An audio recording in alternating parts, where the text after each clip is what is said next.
গরমে সবার শরীরের পানির চাহিদা বেড়ে যায়।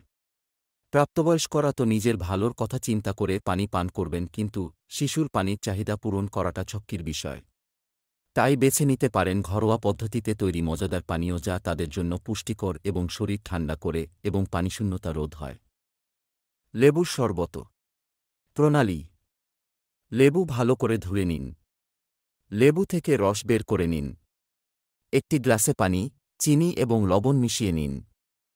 একটি ব্লেন্ডারে শসা, পুদিনা পাতা, পানি, চিনি এবং লবণ একসাথে ব্লেন্ড করে নিন।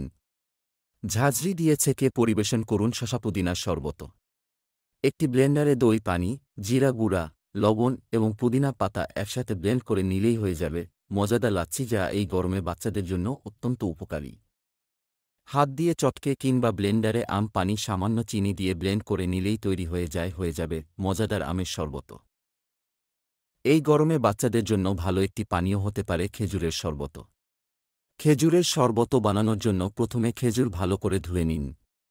একটি পাত্রে খেজুর এবং পানি একসাথে ফুটিয়ে নিন। ফুটন্ত মিশ্রণ ঠান্ডা হতে দিন। ঠান্ডা হয়ে গেলে মিশ্রণটি ঝাঁঝরি দিয়ে ছেঁকে নিন। ঠান্ডা করে পরিবেশন করুন। তাছাড়া এই গরমে বাচ্চাদেরকে দিতে পারেন ডাবের পানি।